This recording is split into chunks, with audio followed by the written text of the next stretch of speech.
Admiral Kang Dae-ho stood at the back of the massive council chamber, watching the alien delegates argue over Earth's future like humans were not even in the room. His uniform felt heavy on his shoulders as he listened to species after species discuss what they wanted to do with his homeworld. The Galactic Council chamber was huge. It could hold 10,000 beings from across the galaxy. Giant screens showed the faces of delegates who could not attend in person. The air smelled strange, mixing the scents of dozens of different alien races. Some breathed different gases, so the chamber had to work hard to keep everyone alive. Kang had been Earth's military representative for 5 years now. He had watched this same scene play out many times. The council would meet, argue, and then tell Earth what to do. Earth always had to follow their rules, pay their taxes, and send their ships when the council demanded it. But today felt different. Today felt final. Dr. Park Hyejin sat 3 rows ahead of him. She was Earth's top scientist and had spent 10 years trying to share human technology with the galaxy. Most aliens thought humans were stupid, so they rarely listened to her ideas. When they did use human technology, they never gave credit to the humans who made it. Ambassador Lee Taemin stood at the speaking platform in the center of the chamber. He was tall for a human, with gray hair that showed his many years of service. He had been trying to make peace with the aliens for 20 years. Kang could see the tired look in Lee's eyes from across the room. Captain Kim So-ra commanded Earth's flagship, the Indomitable. She stood near the chamber's main door, ready to leave quickly if needed. Her hand rested on her weapon, though no fighting was allowed in the council chamber. Old habits were hard to break for a soldier. The current speaker was Councillor Vextar, from the Veltharian Empire. The Veltharians looked like giant lizards that walked on 2 legs. They had scales that changed color based on their mood. Right now, Vextar's scales were bright red, which meant he was angry or excited. "The human problem has gone on too long," Vextar said in his deep, growling voice. "They take up space that better species could use. They waste resources that should go to more advanced civilizations." Murmurs of agreement came from many delegates. Kang felt his jaw tighten. 200 years ago, humans had been invited to join the Galactic Council. Back then, it seemed like a great honor. Earth would be part of something bigger than just one planet. But the honor had turned into a trap.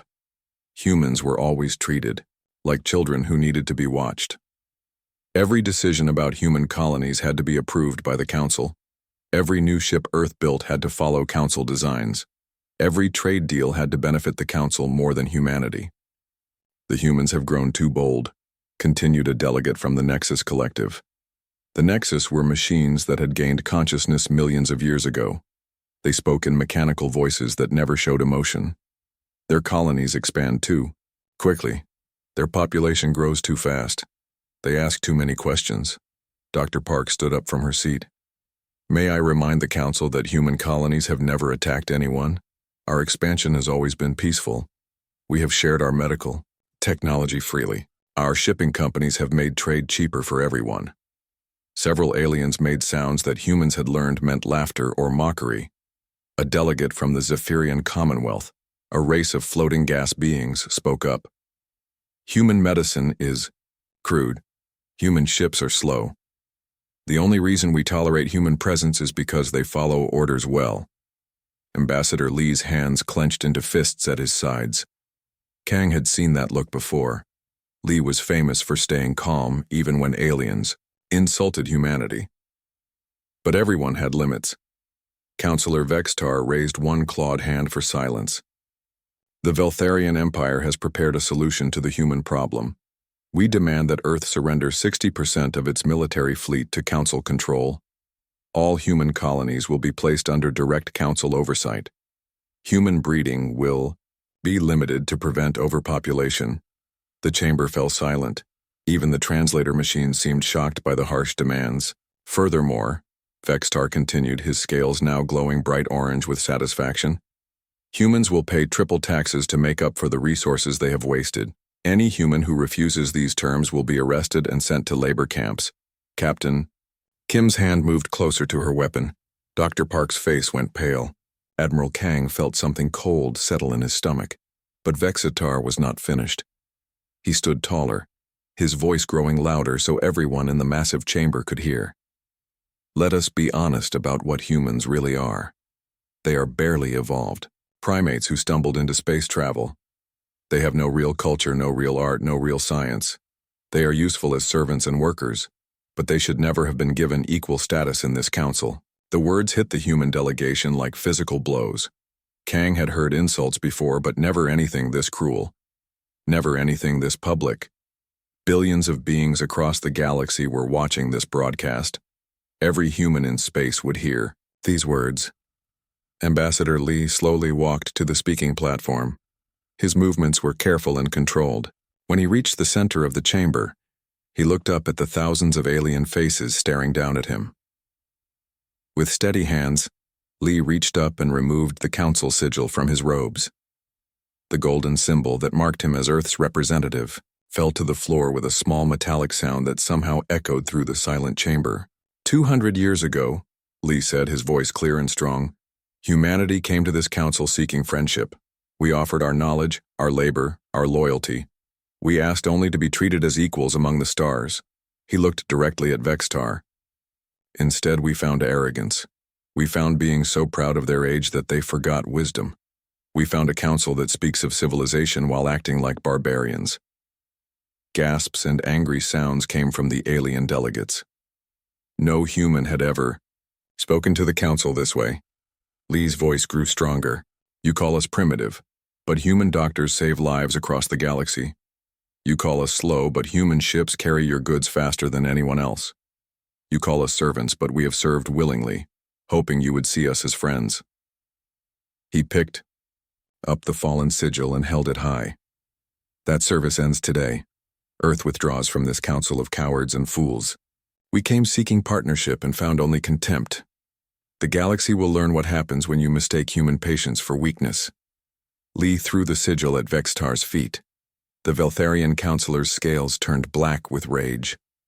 Without another word, Lee walked toward the exit. Admiral Kang, Dr. Park, and Captain Kim followed him. Their footsteps echoed in the shocked silence. As they reached the chamber doors, Lee turned back one final time. Goodbye, he said simply. The doors closed, behind them with a sound like thunder. 6 hours after Ambassador Lee walked out of the council chamber, every human ship in the galaxy received the same message. It was short and simple. Come home. General Yoon Jae-sung stood in the command center of Earth's orbital defense station, watching the largest movement of people and ships in galactic history. On the massive screens around him, thousands of dots showed human vessels racing toward Earth from every corner of known space. Status report, he said to his aide, a young officer named Lieutenant Han. Sir, we have confirmation from all sectors. Every human citizen, every ship, every piece of equipment is being recalled. The evacuation should be complete in 6 months. Director Choi Min-ah walked into the command center. She led Earth's intelligence services and had been gathering information about alien reactions to humanity's withdrawal. Her face looked grim. What are they saying? General Yoon asked. Most of them think it's a joke, Director Choi replied. The Veltharians are calling it a childish tantrum. The Nexus Collective believes we will come back begging within a month.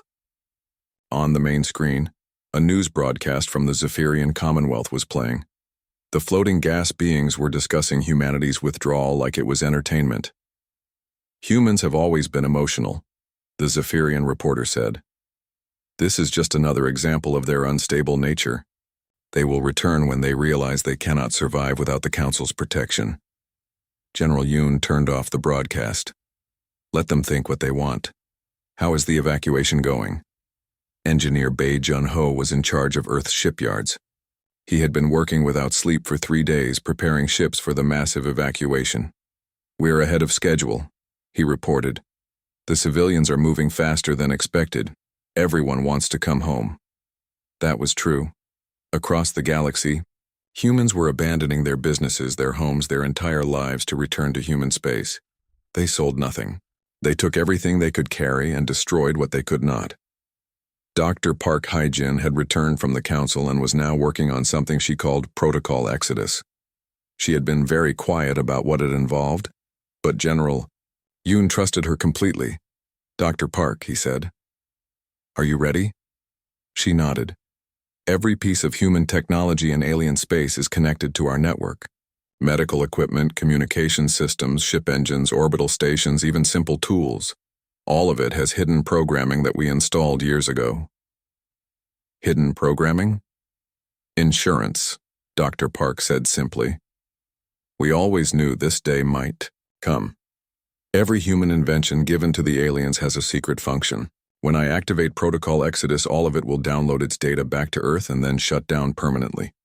Director Choi looked surprised. "All of it? Even the medical equipment in hospitals?" "Everything," Dr. Park confirmed.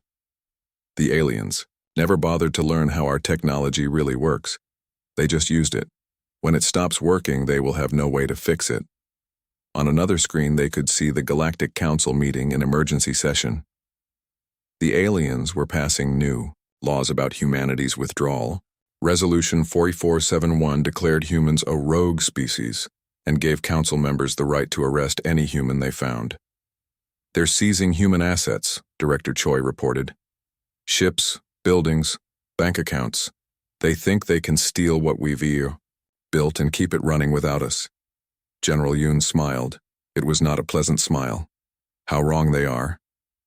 Meanwhile, Captain Kim Sora was leading a convoy of human ships out of Veltharian space. Her flagship, the Indomitable, was protecting a group of civilian vessels carrying families back to Earth. The Veltharians had tried to stop them at the border, but Kim had made it clear that any interference would be met with force. The alien border guards had let them pass. Humans had a reputation for being peaceful, but they also had a reputation for being very dangerous when threatened. As the convoy jumped to faster-than-light speed, Kim received a message from Dr. Park. "Protocol Exodus activates in 10 minutes. Make sure all human ships are clear of alien space." Kim checked her charts. They were barely outside Veltharian territory, but it would have to be enough. 10 minutes later, Dr. Park pressed a single button on her control panel.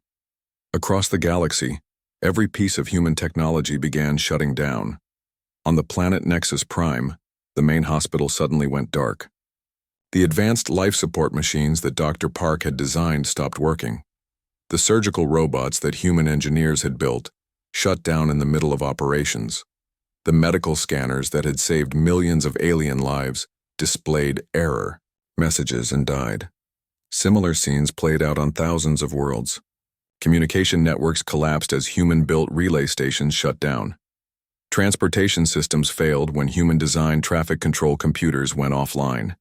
Even simple things like water purification systems and food processors stopped working. The Galactic Council had never realized how much they depended on human technology. Humans had been so helpful, so eager to share their inventions, that the aliens had stopped developing their own solutions.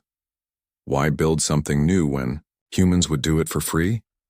On the trading world of Merchant's Rest, the massive spaceport went into emergency lockdown. The station's main computer, built by human programmers, had deleted all its data and shut down. Ships were stranded in space, unable to dock. The automated cargo systems that moved goods around the station stopped working. Administrator Velkoth, a member of the turtle-like Torthan species, stared at the blank screens in his control room. "Get the human engineers," he shouted at his staff. "Sir," his aide replied nervously, "all the humans left 3 days ago." On the military world of Fortress Alpha, General Kickstar of the Veltharian Empire watched his defense systems fail one by one. The orbital weapons platforms that protected the planet had been upgraded with human technology 5 years ago. Now they were spinning helplessly in space, their computers dead. "How long to restore the systems?" he demanded.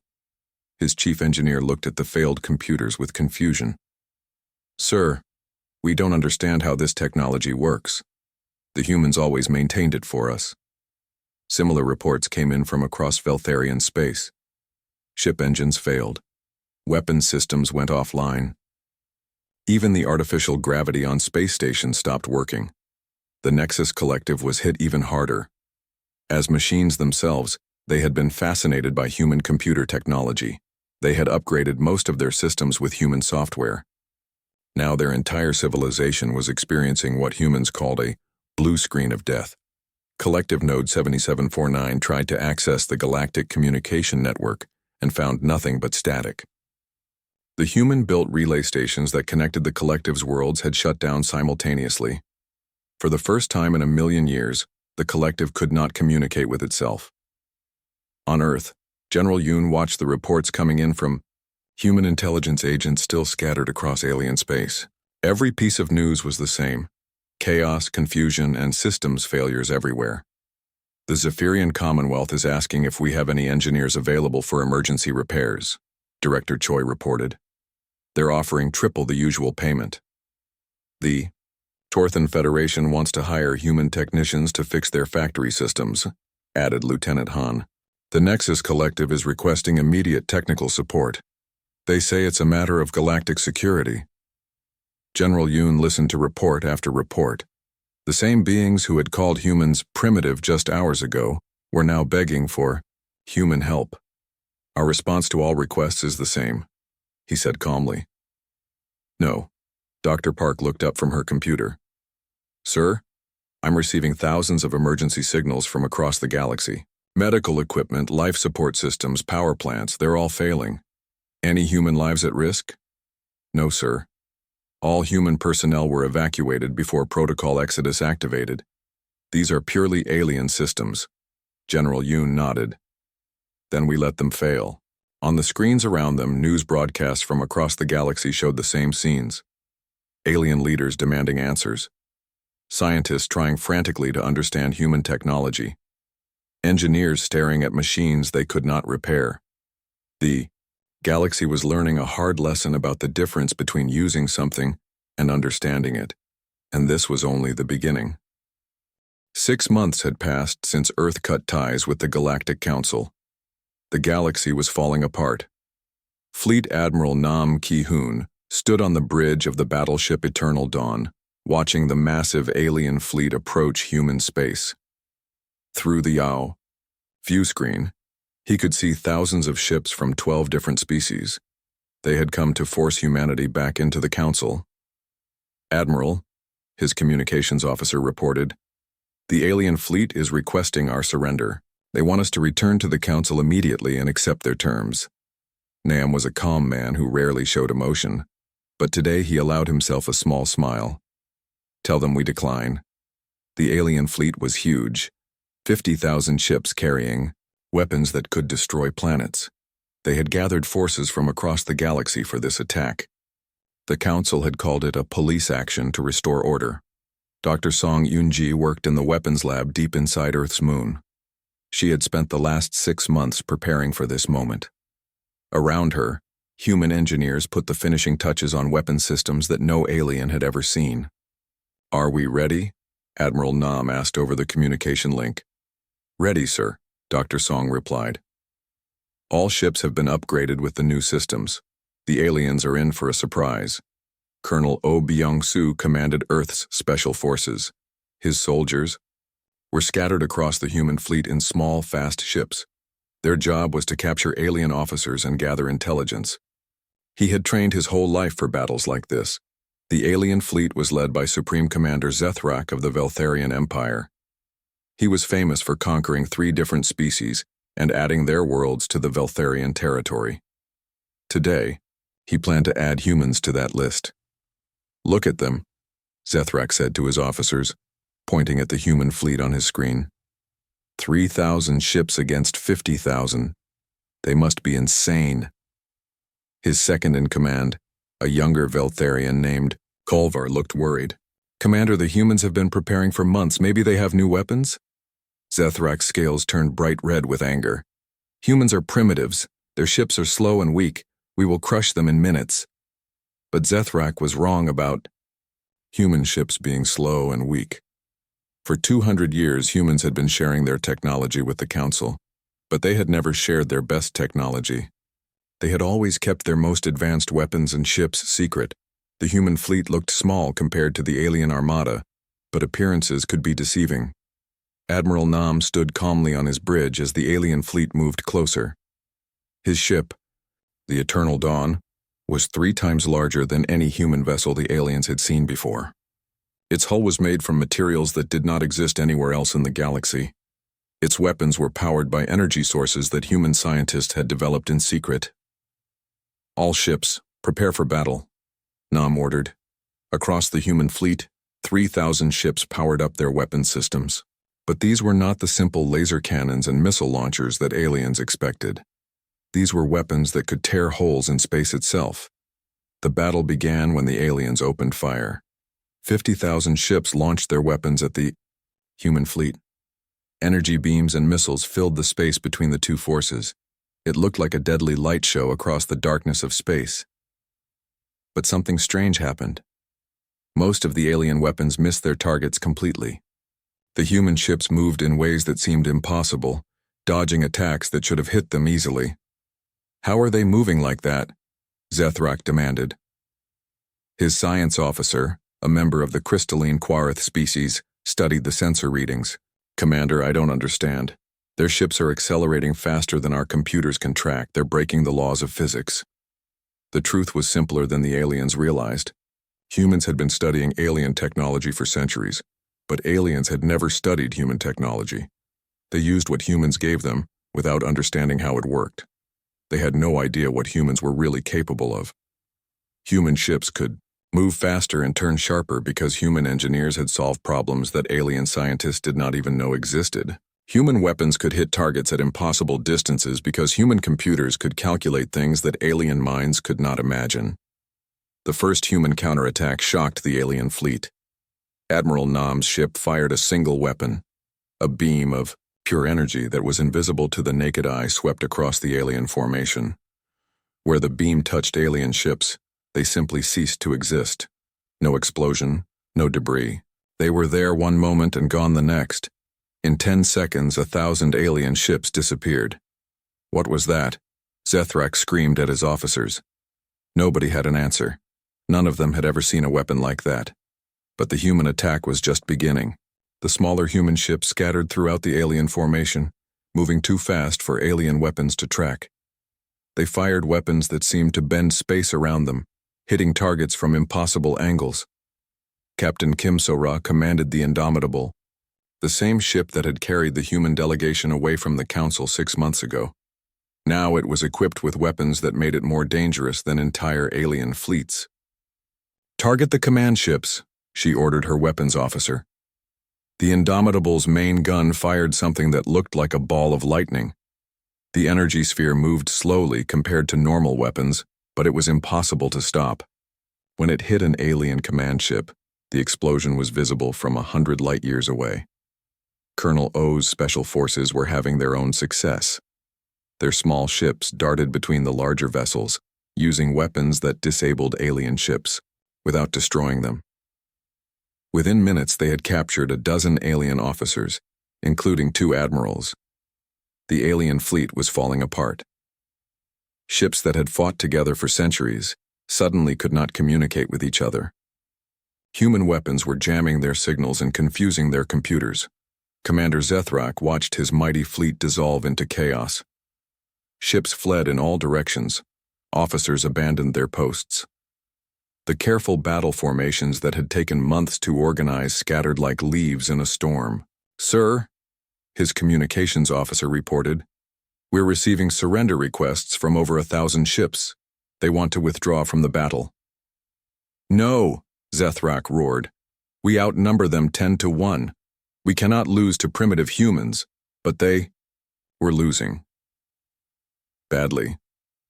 Dr. Song watched the battle from her laboratory on the moon. The new human weapons were working perfectly. Alien ships that had seemed invincible were being destroyed by the dozens. "Phase 2, she announced to her team. Across the human fleet, the ships activated their second weapon system. This one was even more advanced than the first. Instead of destroying alien ships, it took control of them. Alien crews watched in horror as their own ships turned against them. Human computer viruses, far more advanced than anything aliens had seen, took over navigation and weapon systems. Within minutes, a quarter of the alien fleet was shooting at its own allies.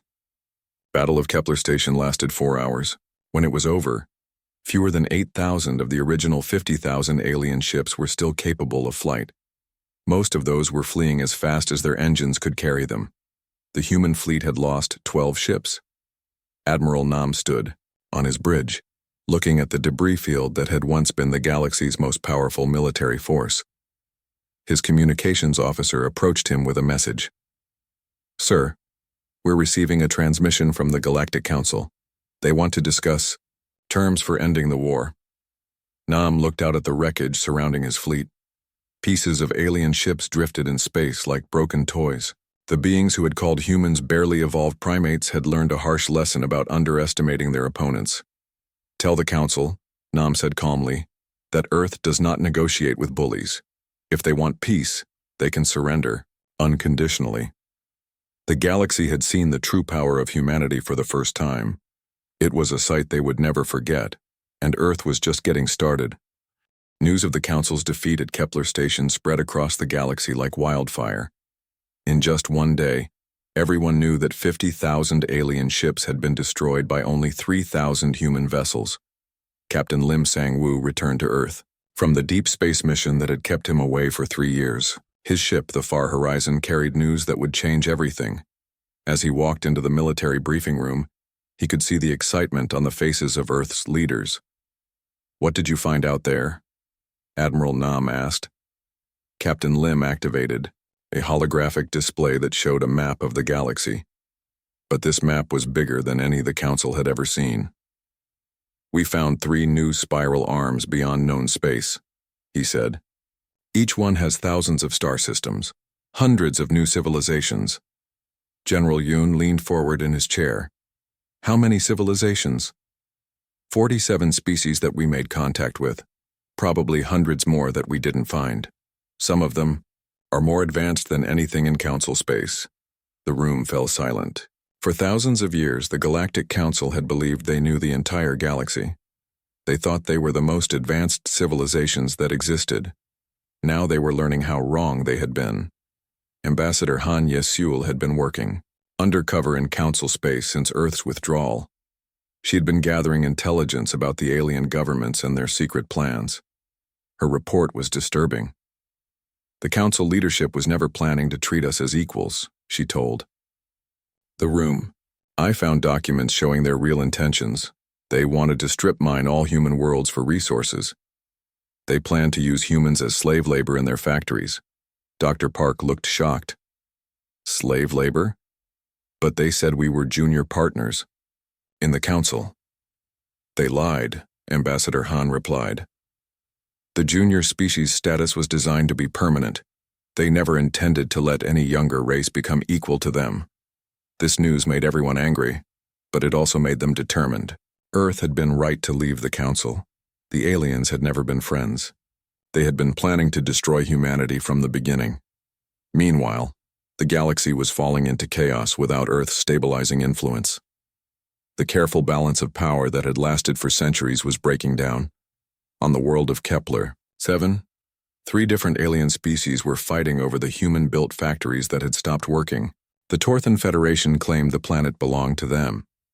The Nexus Collective said their robots had built the factories. The Quarith Empire insisted that their crystals powered the machines. None of them knew how to make the factories work. Again, similar fights were happening on hundreds of worlds. Pirates and raiders who had been hiding from Council forces came out of their hiding places. They knew the Council was weak after losing so many ships to the humans. The Veltharian Empire was trying to rebuild its military, but they faced a serious problem. Most of their advanced weapons had been built using human technology. Without human engineers to maintain them, the weapons were breaking down. The Nexus Collective was in even worse shape. As computer-based beings, they had relied heavily on human software and programming. When the human systems shut down, the Collective lost the ability to communicate across their territory. Some Nexus worlds had been silent for months. Admiral Park Jin-woo commanded Earth's Second Fleet. His job was to patrol the borders of human space and protect the growing number of refugees who wanted to join humanity. "Sir," his communications officer reported, "we have another group of alien ships requesting asylum. It's the entire population of the gentle species from the soft wind system." The gentle were a peaceful race that looked like large, fuzzy bears. They had never hurt anyone in their long history. But the council had been demanding impossible taxes from them since the human withdrawal. Grant them sanctuary, Admiral Park ordered. Add the soft wind system to our protection list. This was happening more and more often. Smaller species that had been bullied by the council were asking Earth for protection. They knew humans treated everyone fairly, regardless of size or military power. Captain Lim's discovery of new civilizations was also changing the balance of power in the galaxy. The new species he had contacted were very interested in human technology and human values. The Bright Flame Collective wants to establish formal relations with Earth, Captain Lim reported. They're offering to share their medical technology in exchange for our engineering knowledge. What about the Crystal Singers? General Yoon asked. They want to join our alliance immediately. They've been fighting the Quarith Empire for centuries. They see us as potential allies against Quarith expansion. Dr. An Borum was Earth's new head of science. She was studying the technologies that these new civilizations offered. Some of it was more advanced than anything humans had developed. The Bright Flame Collective has medical technology that can regrow entire organs, she reported to the leadership council. The Crystal Singers have power sources that make our fusion reactors look like candles. And they want to share this with us? Admiral Nam asked. They do. They've been watching our conflict with the council. They like how we treat other species as equals. President Kwon Soo-jin had been elected as Earth's first leader of the new Terran Federation. She was a former diplomat who understood both human and alien cultures. Her job was to build something better than the Galactic Council. We're not trying to build an empire, she told the Earth Assembly. We're building a true alliance. Every species gets an equal voice, regardless of how old their civilization is or how many ships they have. This was revolutionary thinking in the galaxy. Every other alliance had been based on the strongest species controlling the weaker ones. The Terran Federation was offering something completely different. General Shin Dong-hyuk commanded the Federation's Special Operations Forces. His teams were working with the new alien allies to deal with pirates and raiders who were taking advantage of the galaxy's chaos. The Bright Flame Collective has asked for help with raiders attacking their medical ships, he reported. The Crystal Singers want assistance in defending their border colonies. Approved, President Kwon replied. But remember, we're not conquerors. We defend, we don't attack unless we have no choice.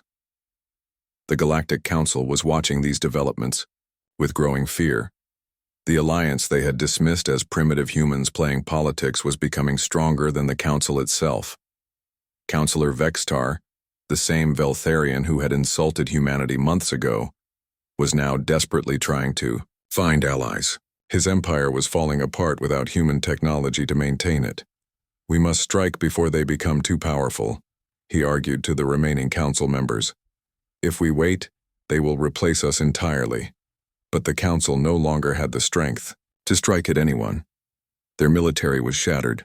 Their economy was collapsing. Many of their member species were secretly negotiating with the Terran Federation. Ambassador Han sent regular reports about the council's internal discussions. They're planning something desperate, she warned. Vexitar is talking about using forbidden weapons, planet killers that were banned centuries ago. This news made Earth's leaders take the council threat more seriously. If the aliens were desperate enough to use planet-destroying weapons, they had to be stopped. Increase security around all human worlds, Admiral Nam ordered, and send a message to our new allies. Tell them the council may be planning to use weapons of mass destruction. The response from the Federation's alien allies was immediate and strong. The Crystal Singers offered to share their defensive technologies. The Bright Flame Collective promised to help evacuate civilians if needed. Dozens of smaller species pledged their ships to help defend human worlds. Within days, the Terran Federation had a combined fleet that was larger and more advanced than anything the Council could assemble. But the Council was not ready to give up. They were planning one final, desperate attack. This time, they would target Earth itself. The stage was set for a battle that would decide the future of the galaxy. 2 years after Earth left the Galactic Council, the galaxy had completely changed. The Terran Federation now included 47 different species across 12,000 star systems. Every member had equal rights and equal representation, but the old Galactic Council refused to accept their defeat. Fleet Admiral John Minsick stood in the command center of Earth's orbital defense station, watching the sensors detect the largest military force ever assembled. The Veltharian Empire had gathered every ship they could find, every ally they could bribe or threaten. 100,000 vessels were moving toward the Sol system. "They're bringing everything," his aide reported. "Every Veltharian ship, plus forces from the Quorith Empire and what's left of the Nexus Collective." President Quan looked at the display showing the massive enemy fleet. "They mean to end this war by destroying Earth itself." "Let them come," Admiral John replied calmly. "They're about to learn why attacking Earth is the worst mistake they could make." Emperor Velthak of the Veltharian Empire personally commanded the attack fleet. He had been planning this assault for months, gathering every ship and weapon his dying empire could produce. In his mind, destroying humanity's homeworld would end the Federation and restore Veltharian dominance. "Humans think they are so clever," Velthak told his officers as their fleet approached the Sol system, "but they are still just one species on one planet. We will burn their world and scatter their ashes across space." But when the Veltharian fleet arrived in Earth's solar system, they found something they had not expected. The entire Terran Federation fleet was waiting for them. Ships from dozens of different species surrounded Earth in defensive formations. Crystal Singer vessels that looked like living jewels floated beside human battleships. Bright Flame collective medical ships had been converted into mobile battle stations. Even the gentle soft wind species had sent their small but determined defense force. "How many ships?" Velthak demanded. His tactical officer counted the enemy vessels with growing alarm. 25,000, sir, maybe more. I'm detecting ship designs I've never seen before." General Shin Dong-hyuk commanded the Federation's special forces from his flagship, the Silent Strike. His teams were already preparing for boarding actions against enemy command ships. The plan was to capture the Veltharian leadership alive and end the war quickly. "All Special Forces teams prepare for insertion," he ordered over the secure communication channel.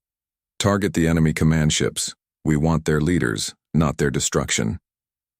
The battle began when Emperor Velthak ordered his fleet to attack. 100,000 Veltharian ships opened fire on the Federation forces defending Earth. The space around humanity's homeworld lit up with weapon fire and explosions, but the Federation was ready.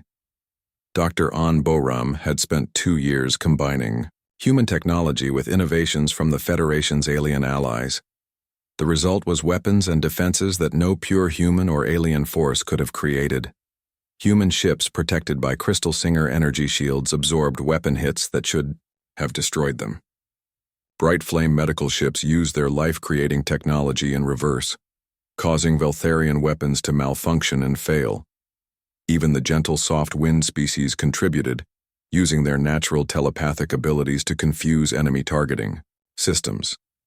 The Federation fought as one unified force, each species contributing their unique abilities to the common defense. Colonel Oh Byung-soo led the boarding assault on Emperor Velthak's flagship, the Eternal Conquest. His team of human special forces, aided by Crystal Singer warriors and Bright Flame healers, cut through the ship's defenses like they were made of paper. "Emperor Velthak," Colonel Oh announced as his team burst onto the ship's bridge, "you are under arrest for crimes against galactic peace." The Veltharian Emperor looked around at his captured officers and disabled ship systems. His scales had turned gray with defeat. "This is impossible. We outnumbered you 4-1. Numbers don't matter when you're fighting for the wrong reasons," Colonel O replied. The Battle of Sol lasted only 4 hours, but it was the most decisive victory in galactic history. The Veltharian fleet was not destroyed. It was captured almost intact. Federation forces, following human rules of war, took prisoners and provided medical aid to wounded enemies. When the battle was over, Emperor Velthak and his top commanders were brought to Earth as prisoners. The remaining Veltharian ships were given a choice: surrender and join the Federation or return to their dying empire. Most chose to surrender. President Quan stood in the ruins of the old Galactic Council chambers, which Federation forces had captured during the battle. The Grand Chamber where humans had been insulted and dismissed was now filled with representatives from the Terran Federation. "The old order is dead," she announced to the galaxy through live broadcasts. "For too long, this galaxy has been ruled by fear, by hierarchy, by the belief that older species deserve to control younger ones." She gestured to the diverse crowd of beings around her. Humans stood beside crystal singers, bright flame healers, worked with former Nexus collective machines, and even former Veltharian officers who had chosen to defect were present. The Terran Federation offers something different. Not rule by the strongest, but cooperation between equals. Not empire, but alliance. Not conquest, but partnership. Across the galaxy, millions of beings watched and listened. Many were former council species whose governments had collapsed. Others were new civilizations that had been discovered by human explorers. All of them faced the same choice. Ambassador Li Tae-min, the same man who had walked out of the council chamber 2 years ago, now served as the Federation's chief diplomat. He addressed the watching galaxy with words that would be remembered for centuries. "To any species, any world, any civilization that seeks true equality among the stars, the door to the Federation remains open. But understand this. You will enter as equals or not at all. The days of masters and servants are over." The response was immediate and overwhelming. Within days, hundreds of former council worlds applied to join the Federation. Entire species that had been oppressed by the old hierarchy saw their chance for real freedom. The few remaining council loyalists tried to form a new government, but they had no real power. Most of their military was destroyed or captured. Their economy had collapsed without human technology. Their member species were abandoning them for the Federation. Within 6 months, the Galactic Council ceased to exist. Dr. Park Hye-jin, now the Federation's chief scientist, worked with researchers from dozens of species to share knowledge freely. The same technology that the Council had hoarded was now available to anyone who needed it. "Imagine what we can accomplish together," she told a gathering of alien scientists. "Human creativity, crystal singer precision, bright flame healing, Nexus collective processing power, all working toward common goals." The results were remarkable. Medical advances that could cure diseases across multiple species, energy technologies that could power entire star systems without pollution, transportation systems that made travel between worlds as easy as walking across a room. Captain Kim So-ra, now promoted to admiral, commanded the Federation's exploration fleets. Her mission was to find new civilizations and offer them partnership, not conquest. "Every species has something unique to contribute," she reported to Federation headquarters. "The shell builders create living architecture. The song weavers can communicate across dimensions. Even the smallest civilizations have knowledge that benefits everyone." 5 years after Earth cut ties with the Galactic Council, the galaxy was unrecognizable. The Terran Federation controlled most of known space, but it controlled it through cooperation, not force. Member species governed themselves while working together on common projects. Former enemies had become allies. The Veltharian Empire had been dissolved, but individual Veltharians were welcome in the Federation if they followed Federation law. Even Emperor Velthak, after serving his sentence for war crimes, was allowed to live peacefully on a Federation world. President Kwan, now in her second term, often reflected on how much had changed since that day when Ambassador Li had thrown down the council sigil. "We never wanted to rule the galaxy," she told her advisors. "We just wanted to be treated with respect. But when bullies forced us to defend ourselves, we showed them a better way to live." The Terran Federation had become what the Galactic Council had pretended to be, a true alliance of equals working together for the benefit of all. The galaxy had learned that cooperation was stronger than dominance, that partnership was more powerful than conquest. Humanity had not set out to change the galaxy. They had simply refused to accept being treated as inferior. But sometimes, standing up to bullies changes everything. The galaxy was a better place because humans had the courage to walk away from those who did not respect them, and the wisdom to build something better in its place. And in the end, that made all the difference.